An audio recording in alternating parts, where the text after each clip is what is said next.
right, good afternoon, everyone. I hope you are all enjoying the conference this far. We're pretty happy with the attendance that we have this year, so kudos. I just wanted to take a moment to make sure that I acknowledge not just the vendors, not just our sponsors, but also all of the staff here today who've really pulled this event together and made sure that it was a success.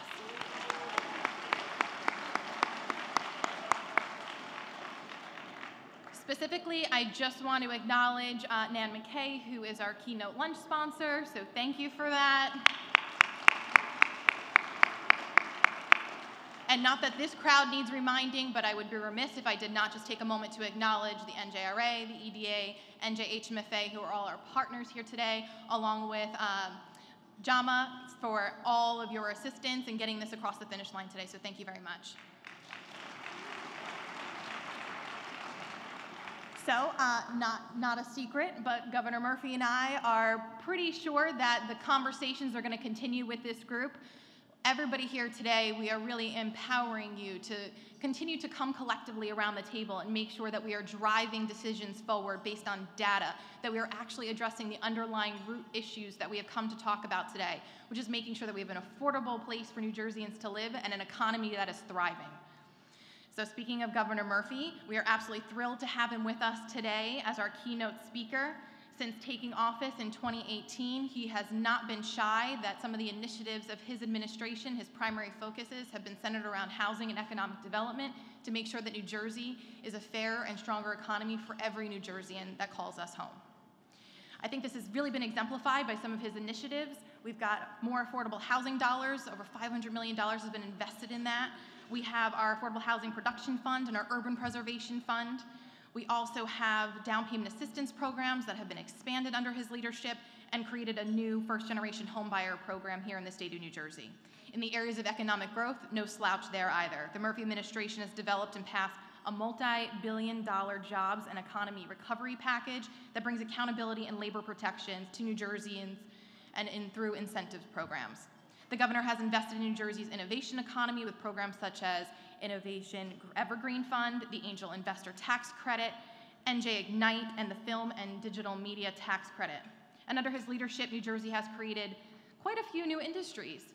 One including offshore, where thousands of new jobs will be created, adult use cannabis, the nation-leading sports betting industry with over $3 billion in revenue, and film production, which has injected over $650 million into our state's economy with over 8,500 jobs created in our state.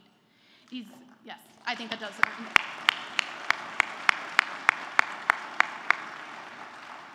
And if these examples don't exemplify the governor's commitment to making New Jersey welcoming to both established high-tech entrepreneurs as well as startup companies in our innovation economy, I don't know what does. And this is part of his administration's overarching mission to build a stronger, fairer, and more affordable for all of us here in New Jersey. Governor Murphy often remarks that he grew up middle class on a good day in Massachusetts, but through the support of his family and community and his own determination, the governor went on to Harvard University, the Wharton School of the University of Pennsylvania, and a successful business career at Goldman Sachs, just a little successful. In his public service life and his civic life, he served as the United States Ambassador to Germany on the National Board of the NAACP and as board president of 180 Turning Lives Around. I think it's safe to say that his personal and professional background have certainly informed his governing philosophy here in the state of New Jersey and his policies, which are centered on human dignity and the power of human potential. His policies have resonated with his fellow New Jerseyans as he is the first Democratic governor to serve a second time in 44 years.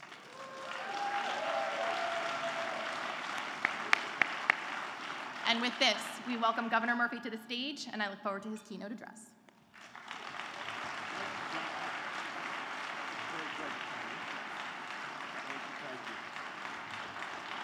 Hello, everybody. Thank you.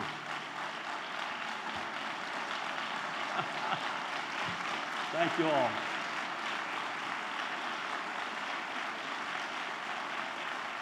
Thank you, folks. Good afternoon, everybody. It is wonderful to join you here at Harrah's. And may I remind you all that we're from Jersey, baby. I want to thank my friend and former member of my front office team in the Department of Community Affairs, Exceptional Commissioner Jacqueline Suarez, for that very generous introduction.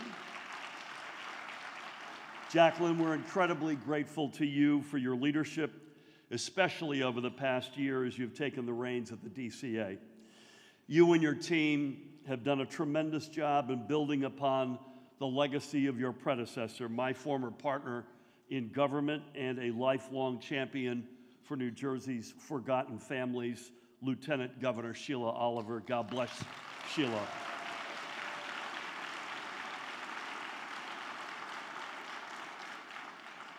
I'm looking at you, Terry. So to the entire team at the DCA, along with all the leaders here today who have worked within our administration to create a stronger, fairer, and more inclusive and more equitable New Jersey, thank you for your commitment to our state's future. In particular, I want to acknowledge the Executive Director of the New Jersey Housing and Mortgage Finance Agency, Melanie Walter. Melanie, thank you. The President and CEO of the New Jersey Redevelopment Authority, Leslie Anderson. Leslie, thank you. And the CEO of the New Jersey Economic Development Authority, Tim Sullivan, as well as all of their wonderful colleagues. I also want to thank our partners outside of the administration, industry leaders, stakeholders, and lawmakers for their commitment to building a more affordable and inclusive New Jersey. And that includes a few folks who spoke at this year's conference earlier today.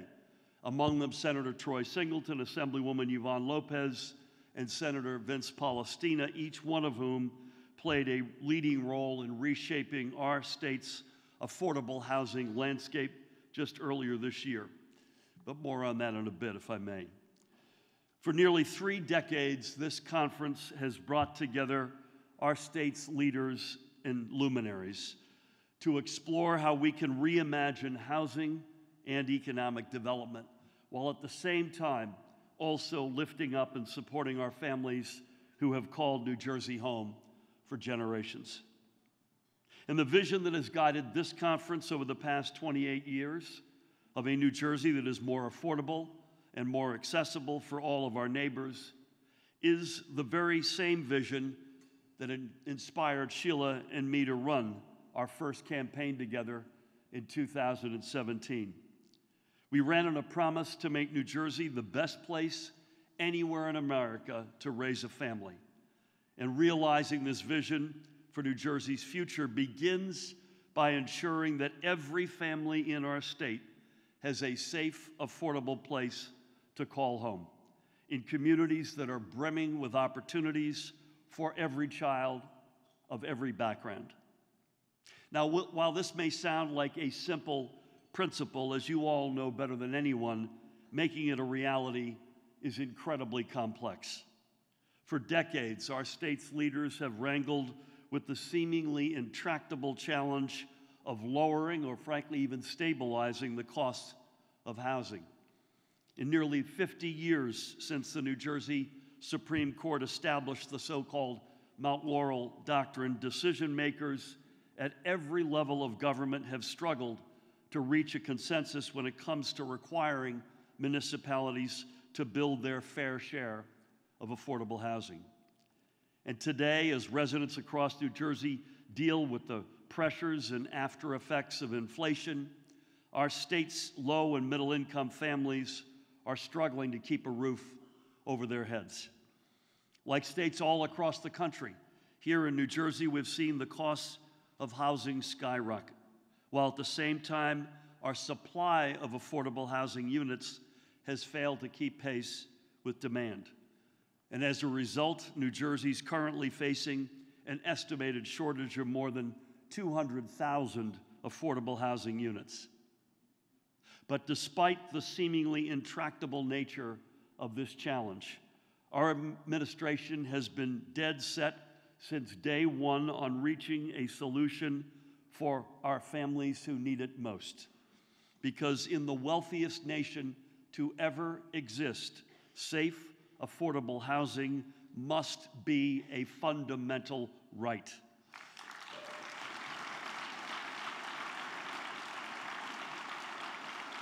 We cannot and must not settle for a status quo that allows hardworking New Jerseyans to be priced out of their communities or forced to move out of state to find an affordable home. That is exactly why earlier this year I had the honor of signing the most transformative piece of affordable housing legislation that our state has seen in generations. In the years to come, this landmark piece of legislation, which was led in part by the legislators I mentioned earlier, as well as a shout out to both the Speaker of the General Assembly, Craig Coughlin, and Senate President Nick Scuteri, this will vastly streamline the process for advancing affordable housing development across New Jersey. In other words, after decades of disputes, the law has created a framework that will finally enable our towns to begin building new, affordable homes where they are needed most without unnecessary delays. And just as importantly, this law is proof that when our leaders come together, we can break through the noise of our politics to tackle big problems and make progress on behalf of our most vulnerable neighbors.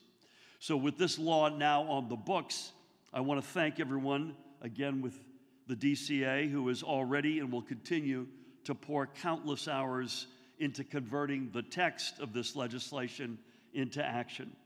And implementing a law of this kind is a massive undertaking, one that will require extensive coordination with all 564 of our state's municipalities, along with their respective leaders, and not to mention a wide array of experts from data specialists to regulatory affairs, personnel, and many more.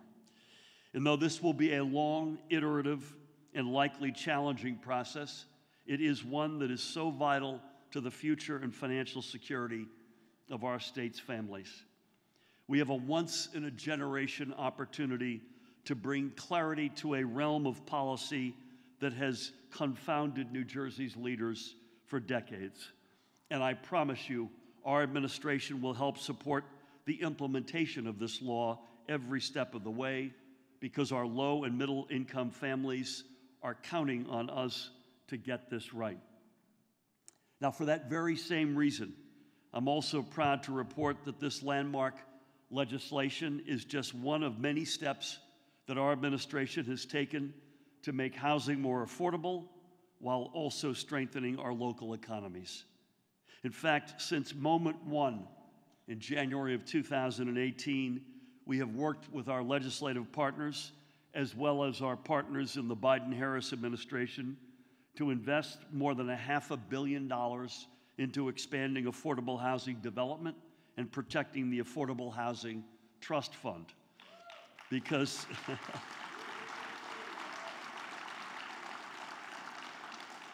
while some of those who came before me may have been content with raiding the Affordable Housing Trust Fund, we have ended that practice once and for all.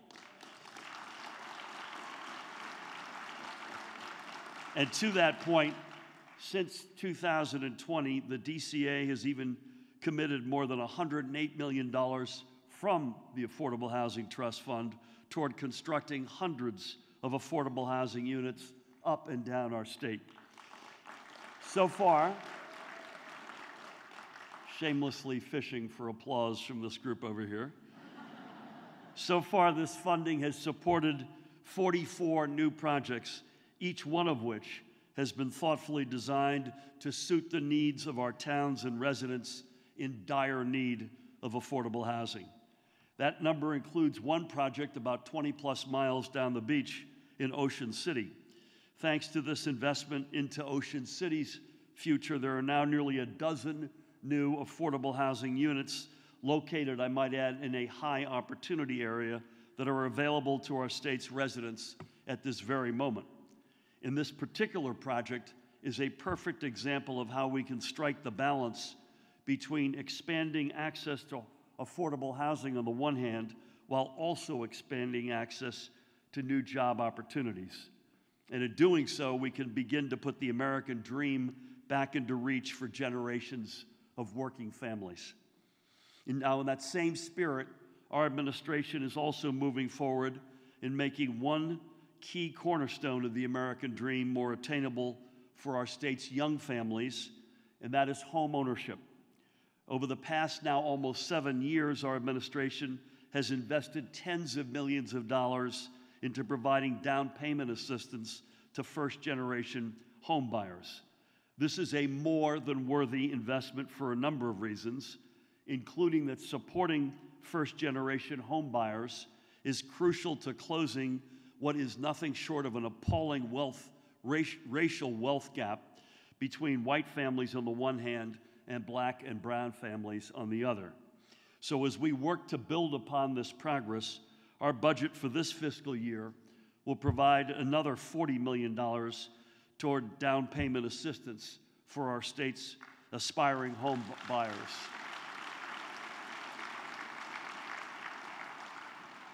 If I may, while I'm on the budget, I'd love to make reference to a couple of more investments in the budget that will make housing more accessible and more affordable for more New Jerseyans.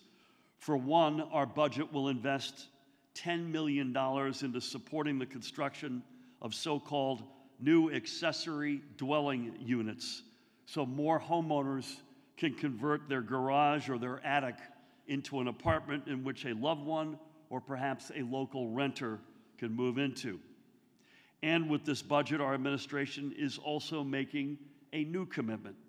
We're investing over $26 million to ending veterans' homelessness in New Jersey once and for all.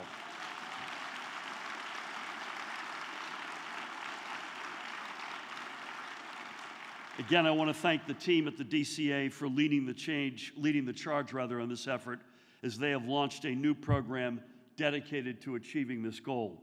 It's called Bringing Veterans Home, and it will be led through a partnership between the DCA's Office of Homelessness Prevention on the one hand and the Department of Military and Veteran Affairs on the other. We owe our nation's veterans a debt of gratitude that we can never fully repay. And with this new program, we can, at the very least, ensure that every New Jerseyan who has served has a place to safely rest their head at night.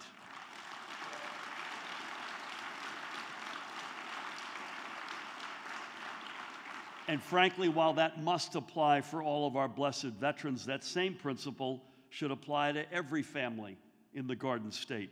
Instead of criminalizing homelessness or penalizing families that are struggling to keep a roof over their heads, we all must do everything within our power to protect the safety and the well-being of our state's parents and children.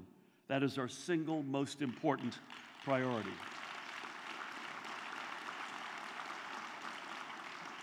But sadly, safety remains elusive for the thousands of our state's kids who, according to the New Jersey Department of Health, have elevated levels of lead in their systems.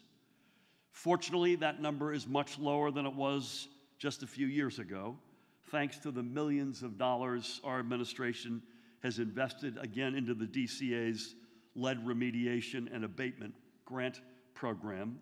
But as long as any child is being exposed to lead, particularly through pipes and paint chips in their homes, we have more work to do. And we know that this is a public health crisis that acutely impacts black and brown children in communities like Trenton or Newark or right here in Atlantic City. So with that in mind, today I am proud to announce that by the end of this month, our administration will reach a major milestone in protecting New Jersey's children from lead exposure. Over the next few weeks, our administration will make our final investment into a $180 million commitment funded by the American Rescue Plan to safely address lead paint in homes all across New Jersey. This latest round of funding will provide grants to communities up and down our state, from Patterson to Vineland and everybody in between, so we can ensure that every one of our precious children is protected from the dangers of lead. This funding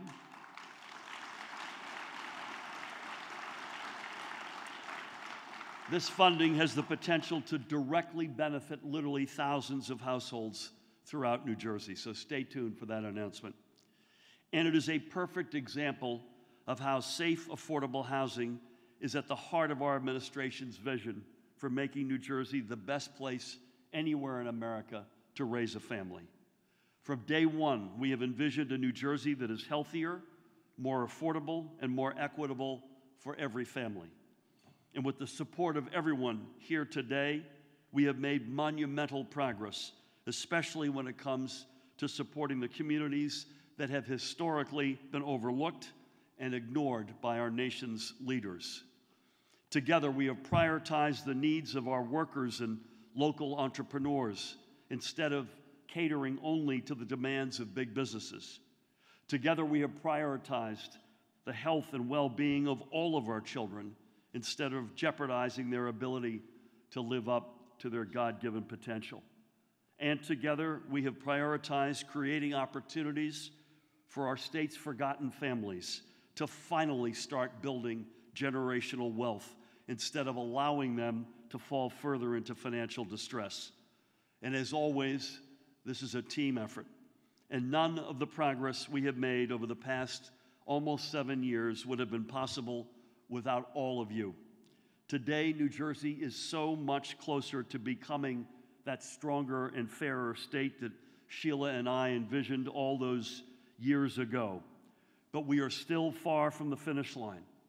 We have come far, but our work is not finished, and I promise you that I will sprint through the tape over the next 16 months. And we need all of you to sprint with us and to continue leading the fight for our state's families and our communities. Because to borrow a phrase from Sheila, government can change people's lives, but sometimes not unless it is pushed. So please, keep pushing, keep sprinting, keep working together to fix broken systems, and keep doing your part to build a state that nurtures the potential of every child in every community. Thank you, and God bless you all.